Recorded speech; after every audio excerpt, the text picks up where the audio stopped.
Street స్టైల్‌లో ఇష్టంగా తినే గోబీ ఫ్రైడ్ రైస్ మనం ఇంట్లోనే చేసుకుంటే ఎలా బావుంటుందో, ఎలా చేసుకోవచ్చో చూపిస్తాను. అసలు మనం స్ట్రీట్ స్టైల్‌లో మనం బయటకి వెళ్ళి చాలాసేపు వెయిట్ చేసి ఇలా తినేదానికన్నా, మనం ఇంట్లోనే ఫ్రెష్ గోబీ తెచ్చుకొని ఇంట్లోనే చేసుకుంటే ఫ్యామిలీ టైమ్‌ని స్పెండ్ చేయొచ్చు. ఎలా చేస్తానో చూపిస్తానండి. చాలా సింపుల్ అండ్ ఈజీ వేలో ఒక హాఫ్ అన్ అవర్ ఉంటే చాలు మనకి. మన ఈ గోబీ ఫ్రైడ్ రైస్ అనేది ఇంట్లోనే ఎలాంటి ప్రిజర్వేటివ్స్ లేకుండా మంచిగా హ్యాపీగా చేసుకోవచ్చు. మనం దీనికోసం ఎక్కువ టైం తీసుకోవాల్సిన అవసరం లేదు. ఎక్కువ టైం కూడా ఏం పట్టదు. ఒక హాఫ్ అన్ అవర్ ఉంటే చాలు. చాలా సింపుల్‌గా, ఈజీగా గోబీ ఫ్రైడ్ రైస్‌ని ఎలా చేస్తానో ఈ వీడియోలో చూపిస్తానండి. పిల్లల నుంచి పెద్దల వరకు బాగా ఇష్టంగా తినే గోబీ ఫ్రైడ్ రైస్ నేను ఎలా చేస్తానో చూపిస్తానండి. దీనికోసం మనం ఒక బౌల్ తీసేసుకొని బ్యాటర్ని రెడీ చేసుకుందాము. మనం గోబీని డిప్ చేసుకొని ఆయిల్లో వేసుకోవడానికి. దీనికోసం నేను ఒక 2 కప్స్ కార్న్‌ఫ్లోర్‌ని తీసేసుకొని ఒక హాఫ్ కప్పు మైదా వేసుకున్నాను. దానికి తగ్గట్టు ఉప్పు, కారం, కొద్దిగా పసుపు వేసేసుకొని ఈ మిశ్రమాన్ని మొత్తం కలిపేసుకుందాము. దీనికి తగ్గట్టు దీంట్లో మసాలాలు నేను కొద్దిగా అల్లం వెల్లుల్లి పేస్ట్ వేస్తున్నాను.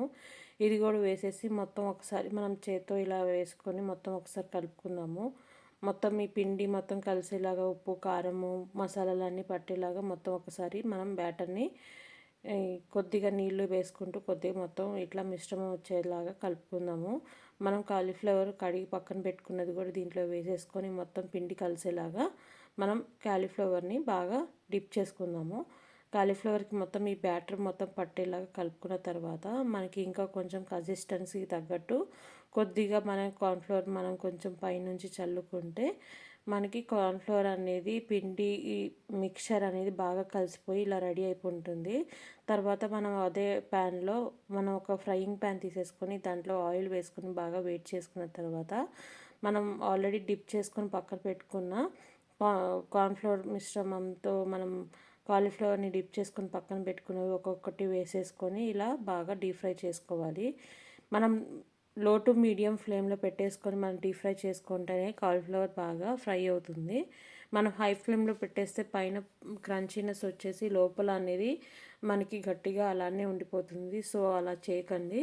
మీడియం టు లో ఫ్లేమ్లో పెట్టేసుకొని మనం డీప్ ఫ్రై చేసుకుంటే లోపల నుంచి బాగా మెత్తగా బాగా ఫ్రై అయిపోతుంది. పైనుంచి క్రిస్పీగా బాగుంటుంది. కాలీఫ్లవర్ బాగా ఫ్రై అవుతేనే లోపల టేస్ట్ అనేది బాగుంటుంది. మనం ఫ్రైడ్ రైస్లో చేస్తున్నాం కాబట్టి ఇలా చేసుకోండి.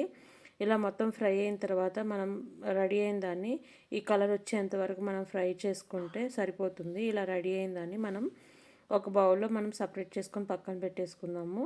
ఈ గోబీ అనేది మనం మన సైజుని బట్టి మనం యూస్ చేసుకోవచ్చు. నేను కొంచెం పెద్దగా అక్కడక్కడ తింటున్నప్పుడు బాగుంటుందని చెప్పేసి పెద్ద ఫ్లవర్స్ లాగా నేను చేసుకొని ఫ్రై చేసుకున్నాను.